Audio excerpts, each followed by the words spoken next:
আজকের যে বিষয়টা অন্তর্ভুক্তিমূলক গণতন্ত্র, সংখ্যালঘুদের অধিকার ও নির্বাচনী অঙ্গীকার, এটা আমাদের জন্য কোনো তাত্ত্বিক আলোচনা নয়। আমি যে কমিউনিটি বিলং করি সেই কমিউনিটির জন্য এটা আমাদের জন্য বেঁচে থাকা, নিরাপত্তা ও মর্যাদার প্রশ্ন। যখন আমরা অন্তর্ভুক্তিমূলক গণতন্ত্রের কথা বলছি, এইটা একটা দেশ, বাংলাদেশ। আমরা আমাদের যদি ইতিহাস ঘাটতে থাকি, ৭১-এ যদি আমরা চলে যাই, ৭১-এ আমরা দেখব যে মুক্তিযুদ্ধ করে আমাদের দেশটা স্বাধীন হয়েছে। যখন ৭১-এর মুক্তিযুদ্ধ হয়েছে, তখন আমরা মুক্তিযুদ্ধ পরবর্তীতে আমরা দেখতে পেয়েছি যে যারা নারী পুরুষ সেই সমস্ত মুক্তিযুদ্ধদের স্বীকৃতি দেওয়া হয়েছে। কিন্তু যুদ্ধের সময় আমাদের সম্প্রদায়, আমি যে কমিউনিটি বিলং করি, gender and sexual minorities community, transgender, kothi, hijra, non binary, আরো অনেক রকমের আইডেন্টিটি বহন করে এই জেন্ডার মাইনরিটিস কমিউনিটির মানুষগুলো। এই মানুষগুলো কি তখন ছিল না? এই মানুষগুলো কিন্তু তখনও ছিল। এই মানুষগুলো কি মুক্তিযুদ্ধের অংশ হয়নি? এই মানুষগুলো কিন্তু মুক্তিযুদ্ধের অংশ হয়েছিল। আমরা মাস্টার রনির কথা জানি যে মাস্টার রনি ৭১-এ যুদ্ধ করেছে এবং যুদ্ধ পরবর্তীতে মাস্টার রনি হারিয়ে গিয়েছিল, যাকে কোনো রকম স্বীকৃতি কিছু দেওয়া হয়নি। কিছুদিন আগে মাস্টার রনি মারা গেছে। পান্না হিজড়ার কথা আমরা জানি, যে মুক্তিযুদ্ধের পার্ট ছিল, অংশ ছিল। পাকিস্তানি হানাদের সাথে একটা সুসম্পর্ক তৈরি করে সেখান থেকে খাবার নিয়ে এসে তারা মুক্তি বাহিনীকে সাপ্লাই করতো। কিন্তু সেই গল্পগুলো কিন্তু আমরা জানি না। আমরা বীরাঙ্গনাদের কথা জানি, কিন্তু আমরা নারী বীরাঙ্গনাদের কথা জানি। আমরা কি কখনো চিন্তা করেছি হিজড়া বীরাঙ্গনাও ছিল, ট্রান্সজেন্ডার বীরাঙ্গনাও ছিল, কোতি বীরাঙ্গনাও ছিল? সেই সমস্ত মানুষরা কোথায় আজকে? আমি যদি এই কমিউনিটির মানুষের সেই হিস্ট্রি, আমার একটা কাজ, আমি কিছুদিন আগে কাঠমান্ডুতে ইনস্টলেশন ছিল আমার একটা আর্ট ওয়ার্কের, আমি তো এই হিস্ট্রি খুঁড়ে বের করছি। আমি তো দেখতে পাচ্ছি আমাদের মানুষগুলোও তো যুদ্ধের সময়ে যুদ্ধের পার্ট ছিল, এই লিবারেশনের পার্ট ছিল। কিন্তু যখন যুদ্ধ শেষ হয়ে গেছে তখন এই মানুষগুলোকে আর রেকগনাইজ করা হয় নাই, কারণ তখন মেজরিটি যারা, সেই মেজরিটিদের প্রাধান্য সবার আগে চলে এসেছে। আজকের যে গোল টেবিল আলোচনা বা এখানে যে নীতি সংলাপ হচ্ছে, আমরা যদি টেবিলটা ঘুরে দেখে আমরা এখানেও দেখতে পারবো who are talking about inclusive democracy. Majorities are decide always for minorities. You will decide for me who I am and what I will do? No, এটা কখনোই হতে পারে না।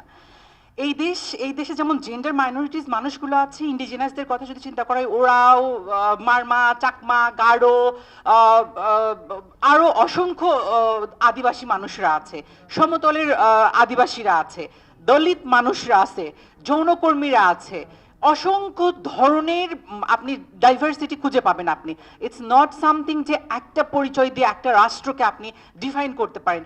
মুসলিম, বাঙালি, যত বড় মেজরিটি হোক, বাট এখানে অসংখ্য ধরনের ডাইভার্সিটি আছে। প্রত্যেকটা নাগরিক এই রাষ্ট্রে জন্মগ্রহণ করেছে, এখানকার নাগরিক। এই দেশে যেমন চোর, ডাকাত, খুনি, অপরাধী জন্মাইছে যারা, তারাও এই দেশের নাগরিক। তারাও এখানে ফেয়ার ট্রায়াল আশা করে, তারা এই দেশে এই মাটিতে জন্মাইছে, এখানেই তারা বড় হবে। আপনি যদি এখন ফ্যাসিস্ট করে একটা অংশকে কেটে ফেলে দেন, যেটা বিগত সময়েও আমরা দেখেছি যে একটা অংশকে কেটে ফেলা হয়েছে, সেই অংশটাই কিন্তু রেবেলিয়াস হয়েছে। আজকে আপনারা যাদেরকে কাটবেন, যত মাইনরিটিস হোক, পলিটিক্যাল আইডিওলজি জায়গা থেকে যারা ডিফারেন্ট হোক, তারাই কিন্তু রেবেলিয়াস হয়ে বের হয়ে আসবে। সারা পৃথিবীতে আপনি যেখানেই তাকাবেন, আমি এখন মাইনরিটিসদের কথা যদি বলি, লিবারেশনের জন্য যত মানুষ লড়াই করছে, যত ছোট ছোট গ্রুপ লড়াই করছে, কোনো গ্রুপকে আপনি আমাকে মেরে ফেলে দিতে পারেন, আপনি আমার মতো আমার কমিউনিটির আরো 10 জনকে মেরে ফেলে দিতে পারেন আমার আইডিওলজির জন্য, আমার ফিলোসফির জন্য, আমার চিন্তা ভাবনার জন্য, কিন্তু আপনি কিন্তু পুরা কমিউনিটিকে কখনো ইরেজ করতে পারবেন না। এটা কোনো দিনেও সম্ভব না। লিবারেশনের জন্য আজ পর্যন্ত মুসলিম লীগ, এখনো কিন্তু মুসলিম লীগের একটা অফিস আছে বাংলাদেশে। আমরা মনে করি যে মুসলিম লীগ বিলুপ্ত হয়ে গেছে, বিলুপ্ত কিন্তু হয় নাই। আমি জাস্ট একটা কথা বলতে চাই, লিবারেশন ইজ সামথিং, এটা কখনোই নেগোশিয়েবল না। আপনি যাকে ইচ্ছে তাকে এরকম করে কেটে ফেলতে, মেরে ফেলতে, শেষ করে দিতে চেষ্টা করতে পারেন, এটা হবে না। আমি একটা ট্যাগলাইন ছিল, একটা কনফারেন্সে ছিলাম কাঠমান্ডুতে, ওখানে ওরা লিখছিল এরকম করে, they thought we died and they buried us because but they didn't know we are seed. ওরা চিন্তা করছে আমরা মরে গেছি, আমাদেরকে কবর দিয়ে দিছে, আমরা আর জাগবো না, বাঁচবো না, উঠবো না, কিন্তু আমরা তো বীজ ছিলাম। মাইনরিটিস কমিউনিটি গুলো কিন্তু সিড। আপনি এদেরকে মুছে ফেলতে চেষ্টা করতে পারেন, মেরে ফেলতে চেষ্টা করতে পারেন, কবর দিয়ে দিতে পারেন, কিন্তু তারা কিন্তু সিড, এবং সেই বীজ থেকে তারা আবার গজাবে। এটা কোনোদিনই সম্ভব না। আরেকটা ব্যাপারটা যেটা, সেটা হচ্ছে যে একটা রাষ্ট্র, একটা দেশ তো শুধুমাত্র দেশের জনগণ এই মানে ভেতরের পরিস্থিতি বা ইনফ্লুয়েন্স দিয়ে চলে না। আর সারা পৃথিবী, globalization, global influence, global politics, different অনেক কিছু থাকে। আপনি যখন একটা মার্জিনালাইজড কমিউনিটিকে আলাদা করে ফেলবেন, ওই মার্জিনালাইজড কমিউনিটিকে diplomats, or the global politics will use as a weapon to destabilize your government. সুতরাং আপনি যখন মার্জিনালাইজড কমিউনিটির মানুষগুলোকে অধিকার দিবেন, তাদেরকে প্রোটেকশন দিবেন এবং তাদের অধিকার সুনিশ্চিত করবেন, আপনার সরকার, আপনার স্টেট, আপনার রাষ্ট্র তখন শক্তিশালী হবে। আপনি যদি মনে করেন, আমরা এগুলো ভুরি ভুরি উদাহরণ আছে আমাদের ইতিহাসের দিকে, পেছনের দিকে যদি আমরা তাকাই, আমরা 2009 দেখছি, 2007 দেখছি, 24 দেখলাম। আমরা সাধারণ মানুষ, নাগরিক হিসেবে কিন্তু আমরা চোখে সব কিছু দেখতে পাই, বুঝতে পাই। আমাদের রাজনীতিবিদ যারা পলিটিক্স নিয়ন্ত্রণ করেন, যারা স্টেট নিয়ন্ত্রণ করেন, যারা ক্ষমতার কেন্দ্রবিন্দুতে, তারা কি এগুলো দেখতে পান না? নাকি তারা 10টা বছর, 5টা বছর, 15টা বছর, 17টা বছর ভালো থাকতে চান, টাকা ইনকাম করতে চান, করাপশন করতে চান, তারপরে আবার ওই টার্ময়েলের মধ্যে চলে যেতে চান? কি করতে চান আসলে?